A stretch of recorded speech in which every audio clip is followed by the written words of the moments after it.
ಇದಂ ಮಯಾ ತೇ ವಿಹಿತಂ ಕುರುದ್ವಃ ಧ್ರುವಸ್ಯ ವಿಖ್ಯಾತ ವಿಶುದ್ಧ ಕರ್ಮಣಃ ಇತ್ವಾರ್ಬಕ ಕ್ರೀಡನಕಾನಿ ಮಾತುರ್ ಗೃಹಂ ಚ ವಿಷ್ಣುಂ ಶರಣಂ ಯೋ ಜಗಾಮ. ಧ್ರುವ ಮಹಾರಾಜನ ದಿವ್ಯ ಕಾರ್ಯಗಳು ವಿಶ್ವಾದ್ಯಂತವಾಗಿ ಪ್ರಖ್ಯಾತಿಯನ್ನು ಪಡೆದಿವೆ ಮತ್ತು ಅವು ಪರಿಶುದ್ಧವಾಗಿವೆ. ಬಾಲ್ಯದಲ್ಲಿ ಧ್ರುವ ಮಹಾರಾಜನು ಎಲ್ಲ ವಿಧದ ಆಟಿಕೆ ಮತ್ತು ಕ್ರೀಡೋಪಕರಣಗಳನ್ನು ತಿರಸ್ಕರಿಸಿದನು. ಅವನ ತಾಯಿಯ ಸಂರಕ್ಷಣೆಯನ್ನು ತೊರೆದನು ಮತ್ತು ಗಂಭೀರವಾಗಿ ದೇವೋತ್ತಮ ಪರಮ ಪುರುಷ ವಿಷ್ಣುವಿನ ಆಶ್ರಯವನ್ನು ಹೊಂದಿದೆ. ಪ್ರಿಯ ವಿದುರನೇ, ನಿನಗೆ ಇದರೆಲ್ಲ ವಿವರಣೆಗಳನ್ನು ವರ್ಣಿಸಿದ್ದೇನೆ, ಆದ್ದರಿಂದ ಈ ಕಥಾನಕವನ್ನು ಮುಗಿಸುತ್ತೇನೆ.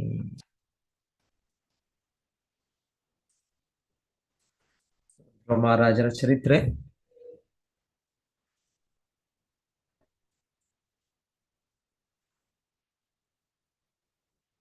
ಇಲ್ಲಿ ಹೇಳ್ತಾ ಇರೋದಿಲ್ಲಿ ವಿಖ್ಯಾತ. ಸೊ ಭಗವಂತನ ಖ್ಯಾತಿ ಅದು ಶಾಶ್ವತ.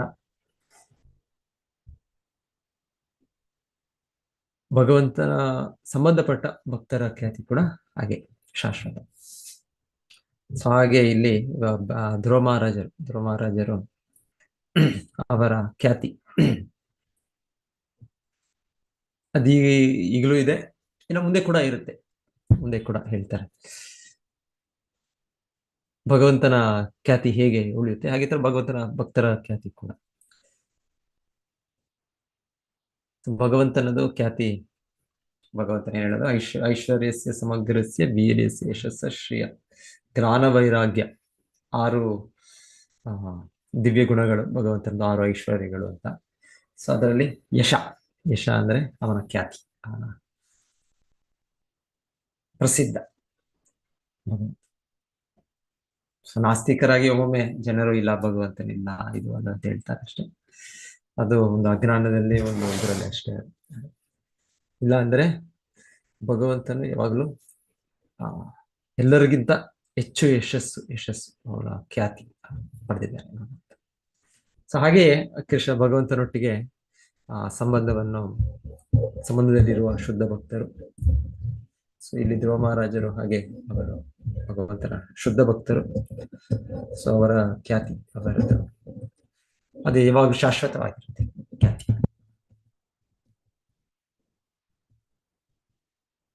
ಸೊ ಧ್ರುವ ಮಹಾರಾಜರು ಇವಾಗ ಹಾಗೆ ನಾವು ಯೋಚನೆ ಮಾಡ್ಬೇಕು ಅಂದ್ರೆ, ಒಂದು ಲೆಕ್ಕಾಚಾರ ಮಾಡ್ಬೇಕು ಅಂದ್ರೆ, ಧ್ರುವ ಮಹಾರಾಜರು ಬ್ರಹ್ಮನ ಈ ದಿವಸದ ಆರಂಭ.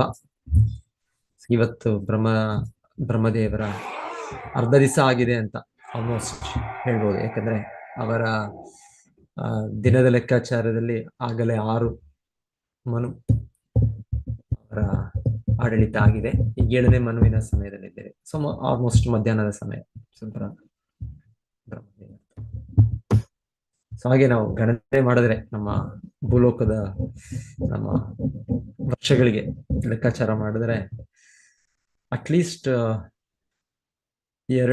ಆಲ್ಮೋಸ್ಟ್ 2 ಅಂತೇಳಿ ಎಷ್ಟು ಹೇಳ್ಬೋದು, 2 ಬಿಲಿಯನ್ ಅಂದ್ರೆ ಒಂದು 200 ಕೋಟಿ ವರ್ಷಗಳು ಆಲ್ಮೋಸ್ಟ್ ಅಷ್ಟೇ ಹೇಳ್ಬೋದು. ಅಷ್ಟು ವರ್ಷಗಳ ಹಿಂದೆ ಇದು ನಡೆದ ಒಂದು ಚರಿತ್ರೆ ಅಂತ ಹೇಳ್ಬೋದು. ಎನಿವೆ, ನಮಗೆ ಈ ಚರಿತ್ರೆ ಇವತ್ತಿನ ಆಧುನಿಕ ಚರಿತ್ರೆಯಲ್ಲಿ 500, 1000, 1500, 2000, ಮ್ಯಾಕ್ಸಿಮಮ್ 2500, 3000 ಹೇಳ್ಬೋದು ಅಷ್ಟೇ ನಮಗೆ ಇವತ್ತಿನ ಇತಿಹಾಸದ ಬಗ್ಗೆ, ಚರಿತ್ರೆ ಬಗ್ಗೆ ತಿಳಿದಿರೋದು. ಆದ್ರೆ ಇದೆಲ್ಲ ಚರಿತ್ರೆ ಇದೆ. ಚರಿತ್ರೆ ಬಹಳ ಹಿಂದೆ ಚರಿತ್ರೆ ಇದೆ. ಮತ್ತೆ ಅದನ್ನು ದಾಖಲೆ ಮಾಡುವ ಒಂದು ಇದು ಕೂಡ ವಿಧಾನ ಕೂಡ ಇದೆ. ವೇದಗಳಲ್ಲಿ ಪುರಾಣ ಅಂದ್ರೇನೆ ಪುರಾತನವಾದದ್ದು, ಇತಿಹಾಸ. ತುಂಬಾ ಹಳೆಯ ಚರಿತ್ರೆ, ಹಳೆಯ ಇತಿಹಾಸ. ಸೊ ಹಾಗೆ ಪುರಾಣ ಅಂದ್ರೆ ಪುರಾತನವಾದದ್ದು. ಸೊ ತುಂಬಾ ಹಳೆಯ ಚರಿತ್ರೆ. ಆದರೆ ಚರಿತ್ರೆ ಎಷ್ಟು ಅಂತ ಲೆಕ್ಕಾಚಾರ ಇಡೋದು. ಸೊ ಹಾಗೆ ಮುಖ್ಯ ವ್ಯಕ್ತಿಗಳು, ಮುಖ್ಯ ಘಟನೆಗಳು, ಅದರ ಚರಿತ್ರೆ ವೇದಶಾಸ್ತ್ರಗಳು ಇದೆ. ಇಲ್ಲಾಂದ್ರೆ ಭಗವಂತನಿಗೆ ಎಲ್ಲವೂ ಗೊತ್ತು, ಕೃಷ್ಣನಿಗೆ ಯಾವುದು ಗೊತ್ತಿಲ್ಲ. ವೇದಾಹಂ ಸಮತೀತಾನ್. ಕೃಷ್ಣ ಗೀತೆಯಲ್ಲಿ ಹೇಳೋದು, ನನಗೆ ಎಲ್ಲವೂ ಗೊತ್ತು, ಹಿಂದೆ ಆದದ್ದು ಗೊತ್ತು, ಈಗ ಆಗ್ತಾ ಇರೋದು ಗೊತ್ತು, ಮುಂದೆ ಆಗೋದು ಗೊತ್ತು. ಹಾಗೆ ಭಗವಂತನು ಶ್ರೀಕೃಷ್ಣನು ಅವನು ಸರ್ವಜ್ಞ, ಅವನಿಗೆಲ್ಲವೂ ಗೊತ್ತು. ಅದು ನಮಗೆ ಚರಿತ್ರೆ ಎಷ್ಟು ಬೇಕು, ಎಷ್ಟು ಇತಿಹಾಸ ಬೇಕು, ಅದರ ಮೇಲೆ ನಮಗೆ ಆ ಅದು ಭಗವಂತನು ಅವನ ಕೃಪೆಯಿಂದ ನಮಗೆ. ಸೊ ಧ್ರುವ ಮಹಾರಾಜರ ಚರಿತ್ರೆ ತುಂಬಾ ಮುಖ್ಯ, ಅತ್ಯಗತ್ಯ ನಮಗೆ. ಸೊ ಇಲ್ಲಿ ಹೇಳ್ತಾ ಇರೋದು ಪರಿಶುದ್ಧ, ಅವ್ರದ್ದು ವಿಶುದ್ಧ.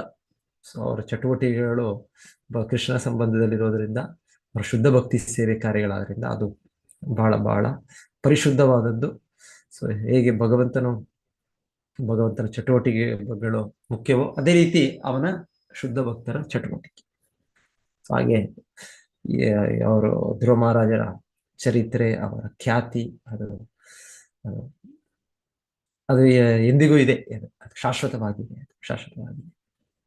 ಸೊ ವಿಶೇಷವಾಗಿ ಇಲ್ಲಿ ಹೇಳ್ತಾ ಇರೋದು, ಅವರು ಚಿಕ್ಕ ಮಗುವಾಗಿ ಅವರು ಆ ರೀತಿಯ ಒಂದು ತೀವ್ರ ಭಕ್ತಿ ಸೇವೆಯಲ್ಲಿ ಅವರು ತೊಡಗಿದ್ದವರು.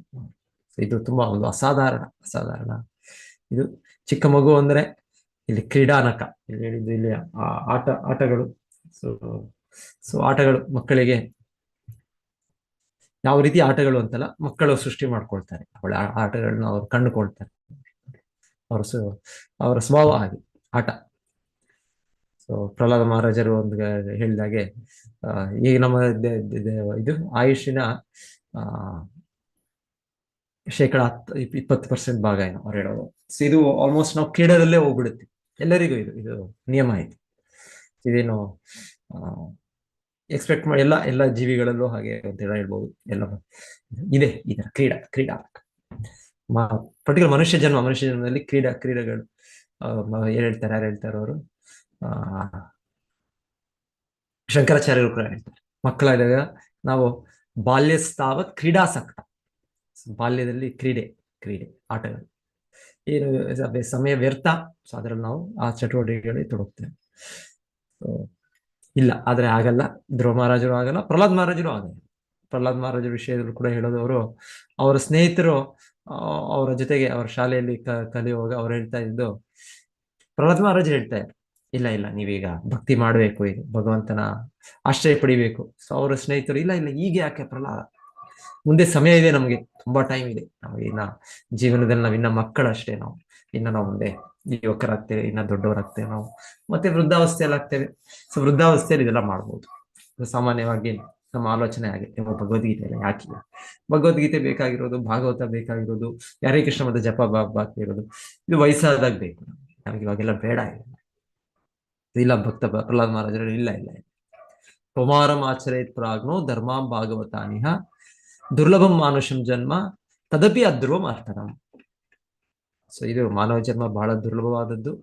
ಹಾಗಾಗಿ ಇದು ಮೊದಲಿಂದಲೇ ಆರಂಭದಿಂದಲೇ ಈ ನಮ್ಗೆ ಭಾಗವತ, ಈ ಧರ್ಮ, ನಾವು ಭಗವಂತನ ಭಕ್ತಿಯಲ್ಲಿ ಭಗವಂತನ ಆಶ್ರಯವನ್ನು ಪಡೆಯುವ ಈ ವಿಧಾನವನ್ನು ನಾವು ಅಭ್ಯಾಸ ಮಾಡಬೇಕು, ಈ ಒಂದು ವಿದ್ಯಾಭ್ಯಾಸವನ್ನು ಪಡಿಬೇಕು ಅಂತ ಪ್ರಹ್ಲಾದರು ಹೇಳೋದು. ಸೊ ಅದೇ ರೀತಿ ಧ್ರುವ ಮಹಾರಾಜರ ಜೀವನದಲ್ಲಿ ನೋಡೋದು, ಅವರು ಎಲ್ಲ ಕ್ರೀಡೆಗಳನ್ನ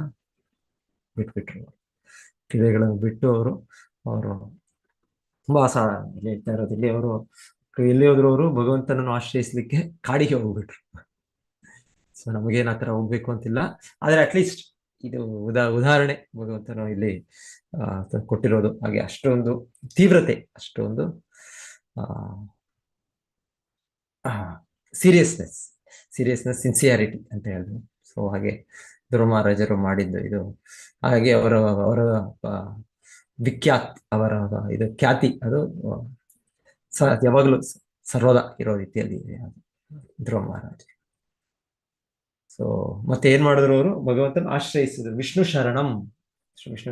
ಸೊ ಭಗವಂತನ ಆಶ್ರಯಿಸಿದ್ರು. ಶರಣಾಗತಿ ಅಂದ್ರೆ ಅವರು ಅದನ್ನ 6 ತಿಂಗಳಲ್ಲಿ ಮುಗಿಸ್ಬಿಟ್ರು. 6 ತಿಂಗಳಲ್ಲೇ ಮುಗಿಸ್ಬಿಟ್ರು. ಮತ್ತೆ ಏನಿದ್ರು ಅವರು ಅದು ನಂತರ ಭಗವಂತನು ಅವ್ರಿಗೆ ಹಾಗೆ ಅವ್ರಿಗೆ ಇಚ್ಛೆ ಇತ್ತು, ಭೌತಿಕ ಇಚ್ಛೆ ಇರೋದ್ರಿಂದ ಅವ್ರಿಗೆ ಆ ರೀತಿಯ ಒಂದು ಮಹಾರಾಜರ ಸ್ಥಾನ ಸಿಕ್ತು. ಮತ್ತೆ ಆ ಮಹಾರಾಜರಾಗಿ ಅವರು 36,000 ವರ್ಷಗಳ ಕಾಲ ಅವರು ಕಾರ್ಯನಿರ್ವಹಣೆ ಮಾಡಿದ್ದು. ಮತ್ತೆ ನಂತರ ಮತ್ತೆ ಅವರು ಬದ್ರಿಕಾಶ್ರಮಕ್ಕೆ ಬಂದು ಮತ್ತೆ ತಿರ್ಗಾ ಅವರು ಭಕ್ತಿಯಲ್ಲಿ ಸಂಪೂರ್ಣವಾಗಿ ತೊಡಗಿ, ಮತ್ತೆ ಆಗ ನಾವು ಕೇಳಿದ್ದು ಸಾಕ್ಷಾತ್ ಭಗವಂತನ ಆಪ್ತ ಸಹಾಯಕರಾದ ನಂದ ಸುರಂದರ್ ಬಂದು ಅವರು ವೈಕುಂಠ ವಿಮಾನದಲ್ಲಿ ಇದನ್ನು ಕತ್ಕೊಂಡು ಹೋಗಿದ್ರು. ಸೊ ಇಲ್ಲಾಂದ್ರೆ ಅವರು 5-6 ತಿಂಗಳಲ್ಲಿ ಅವರು ಆ ಪರಿಪೂರ್ಣತೆ, ಅವರ ತೀವ್ರ ತಪಸ್ಸೆ ಆ ಭಗವಂತ ದರ್ಶನವನ್ನು ಪಡಿಬೇಕು, ಭಗವಂತನ ಕೃಪೆಯನ್ನು ಪಡಿಬೇಕು ಅಂತ ಅಷ್ಟು ತೀವ್ರವಾಗಿ ಅವರು ಅಭ್ಯಾಸ ಮಾಡಿದರು. ಉತ್ಸಾಹ, ನಿಶ್ಚಯ, ಧೈರ್ಯ, ತತ್ತತ್ ಕರ್ಮ ಪ್ರವರ್ತನ, ಸಂಗತ್ಯಾಗ, ಸತ್ವವೃತ್ತೆ, ಷಡ್ವೀರ್ ಭಕ್ತಿರ್ ಪ್ರಸಿದ್ಧತಿ. ಭಕ್ತಿಯಲ್ಲಿ ತುಂಬಾ ಉತ್ಸಾಹದಿಂದ, ತುಂಬಾ ಒಂದು ದೃಢತೆಯಿಂದ, ತುಂಬಾ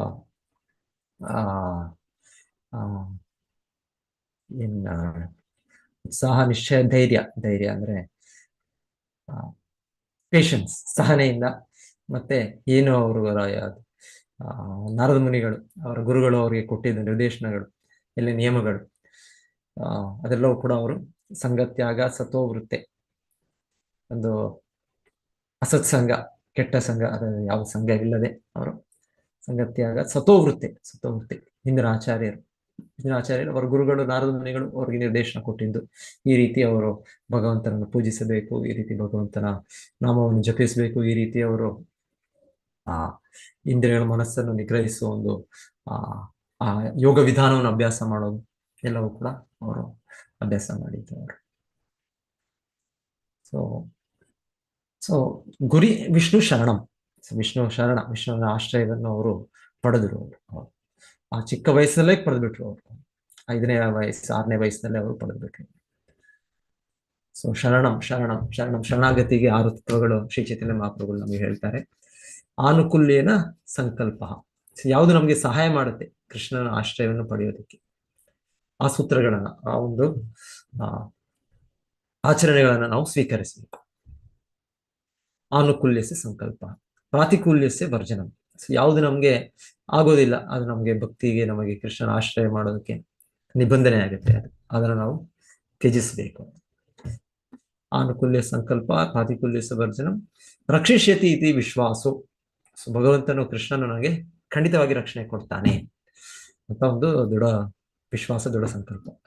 ರಕ್ಷಿಷ್ಯತಿ ಇತಿ ವಿಶ್ವಾಸ. ಆಮೇಲೆ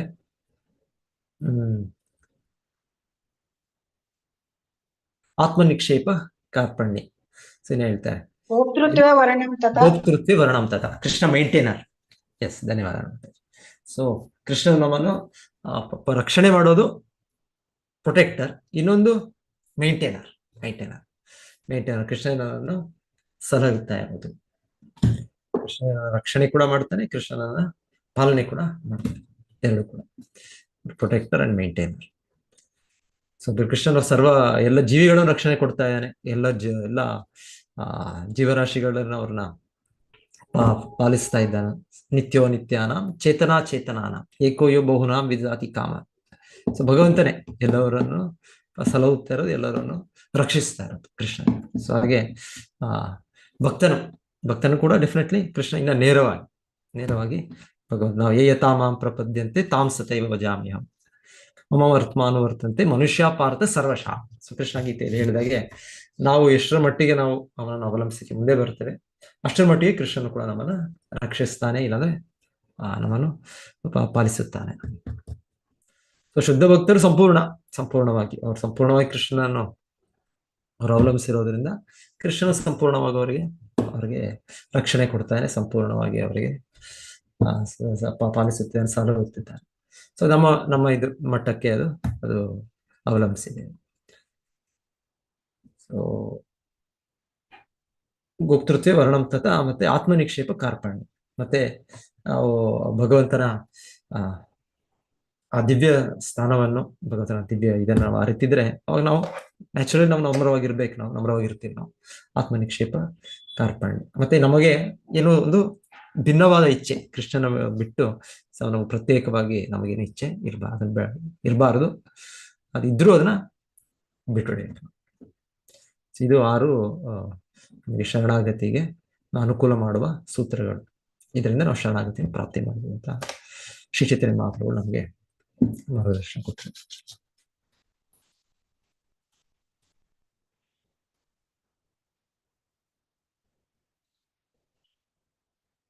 ಸೊ ಇಲ್ಲಿ ಭಾವಾರ್ಥದಲ್ಲಿ ಚಾಣಕ್ಯ ಪಂಡಿತರು ಹೇಳ್ತಾ ಇರೋದು,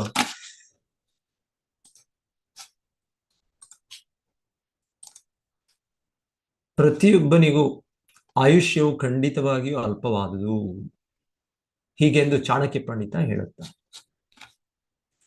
ಆದರೆ ಒಬ್ಬಾತನು ನ್ಯಾಯ ಮಾರ್ಗದಿಂದ ನಡೆದರೆ ಅವನ ಕೀರ್ತಿಯು ತಲೆಮಾರುಗಳ ತನಕವೂ ಉಳಿಯುವುದು. ಸೊ ಅವ್ರು ಹೇಳ್ತಾರೆ, ಒಂದು ಜನರೇಷನ್ ಸಾಮಾನ್ಯವಾಗಿ ಹೆಚ್ಚಾಗಿ ಅವ್ರು ಹೇಳ್ತಾ ಇರೋದು, ಈಗ ನೋಡ್ತೇವೆ, ಈಗ ಭೌತಿಕವಾಗಿ ಕೂಡ ಎಷ್ಟೋ ಜನ ಪ್ರಸಿದ್ಧಿಯನ್ನು ಪಡಿತಾರೆ. ಸೊ ಹೆಚ್ಚಾಗಿ ಅವರ ಒಂದು ಒಳ್ಳೆಯ ನಡತೆಯಿಂದನೋ, ಒಳ್ಳೆಯ ಒಂದು ಜನರಿಗೆ ಅವ್ರು ಸಹಾಯ ಮಾಡುವ ಒಂದು ಇಚ್ಛೆಯಿಂದ ಮಾಡುವ ಒಂದು ಮಾನವೀಯ ಚಟುವಟಿಕೆಗಳಿಂದ ಫೇಮಸ್ ಆಗ್ತಾರೆ. ಸೊ ಅದು ಇಲ್ಲಿ ಹೇಳ್ತಾ ಇದ್ದಾರೆ, ಸಾಮಾನ್ಯವಾಗಿ ಅದು ಇರ್ಬೋದು, ಒಂದು ತಲೆಮಾರು ಇರ್ಬೋದು ಅಷ್ಟೇ. ನಾವು ನೋಡೋ ರಾಜಕೀಯ ವ್ಯಕ್ತಿಗಳು ಇಲ್ಲ ವಿಜ್ಞಾನಿಗಳು ಎಲ್ಲರೂ ಅಷ್ಟೇ. ಸೊ ಅವರ ಇರೋ ಒಂದು ತಲೆಮಾರಿನಲ್ಲಿ ತುಂಬಾ ಅವರಿಗೆ ಒಂದು ಅವರ ಪ್ರಸಿದ್ಧಿ, ಅವರ ಇದು ಖ್ಯಾತಿ ಇರುತ್ತೆ. ಅದ ನಂತರ ಫಿನಿಶ್. ಸೊ ಎಲ್ಲ ಕೂಡ ಒಂದು ಇತಿಹಾಸದಲ್ಲಿ ಹೆಸರುಗಳಾಗ್ಬಿಡುತ್ತೆ ಅಷ್ಟೇ. ಸೊ ಇಂಥ ದೊಡ್ಡ ದೊಡ್ಡ ರಾಜರು, ಮಹಾರಾಜರು, ದೊಡ್ಡ ದೊಡ್ಡ ವಿಜ್ಞಾನಿಗಳು ಎಲ್ಲರೂ ಅಷ್ಟೇ ಹೆಸರುಗಳು ಅಷ್ಟೇ. ಆದರೆ ದೇವೋತ್ತಮ ಪರಮ ಪುರುಷ ಕೃಷ್ಣನು ಶಾಶ್ವತ ಕೀರ್ತಿ ಸಂಪನ್ನನಾಗಿರುವುದರಿಂದ, ಯಾಕೆ ಭಕ್ತರ ಕೀರ್ತಿ ಶಾಶ್ವತ ಅಂದ್ರೆ ಕೃಷ್ಣನ ಕೀರ್ತಿ ಶಾಶ್ವತ, ಕೃಷ್ಣ ಭಕ್ತನ ಕೀರ್ತಿಯು ಕೂಡ ಶಾಶ್ವತವಾಗಿರುತ್ತದೆ. ಸೊ ಆದ್ದರಿಂದ ಧ್ರುವ ಮಹಾರಾಜನ ಕಾರ್ಯವಿಧಾನಗಳನ್ನು ವರ್ಣಿಸುವಲ್ಲಿ ವಿಖ್ಯಾತ ಎಂದರೆ ಹೆಚ್ಚು ಪ್ರಸಿದ್ಧ ಮತ್ತು ವಿಶುದ್ಧ ಎಂದರೆ ದಿವ್ಯ ಎಂಬ ಎರಡು ನಿರ್ದಿಷ್ಟ ಪದಗಳನ್ನು ಬಳಸಲಾಗಿದೆ. ಪಾಂಡವರ ಖ್ಯಾತಿ ಕೂಡ ಈಗಲೂ ಯಾವಾಗ್ಲೂ ಇದೆ. ಅದು ಪಾಂಡವರು ಮತ್ತೆ ಹನುಮಾನ್, ಆಂಜನೇಯ ಅವ್ರದ್ದು ಯಾವಾಗ್ಲೂ ಇದೆ. ಅವರು ಯಾಕಂದ್ರೆ ಅವರದ್ದು ಭಗವಂತನ ಸಂಬಂಧದಲ್ಲಿದೆ. ಅವ್ರದ್ದು ಕೃಷ್ಣ ಶುದ್ಧ ಭಕ್ತರು. ಮಹಾಭಾರತ ಮತ್ತೆ ರಾಮಾಯಣ, ಶಿಲ ಪ್ರಭುಪಾದರು ಹೇಳೋದು ಇದು ನಿಜವಾಗ್ಲೂ ಮತ್ತೆ ಇದು ಅತಿ ದೊಡ್ಡ ವಿಶ್ವ ಮಹಾಯುದ್ಧಗಳು. ನಮಗೆ ಮಹಾಯುದ್ಧಗಳು ಅಂತ ನಾವು ಕೇಳೋದು, ಮೊದಲನೇ ಮಹಾಯುದ್ಧ ಆಯಿತು 5-6 ವರ್ಷಗಳ ಕಾಲ ಆಯಿತು. ಮತ್ತೆ ಎರಡನೇ ಮಹಾಯುದ್ಧ ಆಯ್ತು, ಅದು ಕೂಡ 6-7 ವರ್ಷಗಳ ಕಾಲ ಆಯಿತು. ಎಷ್ಟೋ ಸಾವಿರಾರು ಲಕ್ಷಾಂತರ ಜನರ ಹಿಂಸೆ ಆಯಿತು, ಅವರ ಸಾವಾಯಿತು ಅಂತ ಕೇಳ್ತೇವೆ ನಾವು. ಆದರೆ ಇದಕ್ಕಿಂತ ದೊಡ್ಡ ಮಹಾಯುದ್ಧಗಳು ರಾಮಾಯಣ, ಮಹಾಭಾರತ. ರಾಮಾಯಣ ಆಗಿದ್ದು ಎಷ್ಟೋ ಸಾವಿರಾರು ಲಕ್ಷಾಂತರ ಕೋಟ್ಯಂತರ ವರ್ಷಗಳ ಹಿಂದೆ. ಮತ್ತೆ ಮಹಾಭಾರತದಿಂದ ಅದು 5,000 ವರ್ಷಗಳ ಹಿಂದೆ. ಸೊ ಇದರೆರಡರಲ್ಲೂ ಕೂಡ ಇದರಲ್ಲಿ ಖ್ಯಾತಿ ಪಡೆಯೋರು ಅಂದ್ರೆ ಹನುಮಾನ್, ಆಂಜನೇಯ, ರಾಮಾಯಣದಲ್ಲಿ ಹೇಳ್ಬೇಕಾದ್ರೆ ಹಾಗೆ. ಮತ್ತೆ ಮಹಾಭಾರತ ಹೇಳ್ಬೇಕು ಅಂದ್ರೆ ಪಾಂಡವರು. ಸೊ ಇದು ಈ ಖ್ಯಾತಿ, ಇದು ಶಾಶ್ವತವಾದ ಖ್ಯಾತಿ, ಇದು ಇರುತ್ತೆ, ಯಾವಾಗ್ಲೂ ಇರುತ್ತೆ. ಧ್ರುವ ಮಹಾರಾಜನ ಗೃಹತ್ಯಾಗ ಮತ್ತು ಅರಣ್ಯದಲ್ಲಿ ದೇವೋತ್ತಮ ಪರಮಪುರುಷನ ಆಶ್ರಯ ಗ್ರಹಣ ಇವು ಈ ಜಗತ್ತಿನಲ್ಲಿ ಸಾಟಿ ಇಲ್ಲದ ಉದಾಹರಣೆಗಳಾಗಿವೆ. ಇಲ್ಲಿಗೆ ಶ್ರೀಮದ್ ಭಾಗವತದ 4ನೇ ಸ್ಕಂದದ ಧ್ರುವ ಮಹಾರಾಜನು ಭಗವದ್ಧಾಮಕ್ಕೆ ಮರಳುತ್ತಾನೆ ಎಂಬ 12ನೇ ಅಧ್ಯಾಯದ ಭಕ್ತಿವೇದಾಂತ ಭಾವಾರ್ಥವು ಮುಗಿಯಿತು. ಹರೇ ಕೃಷ್ಣ.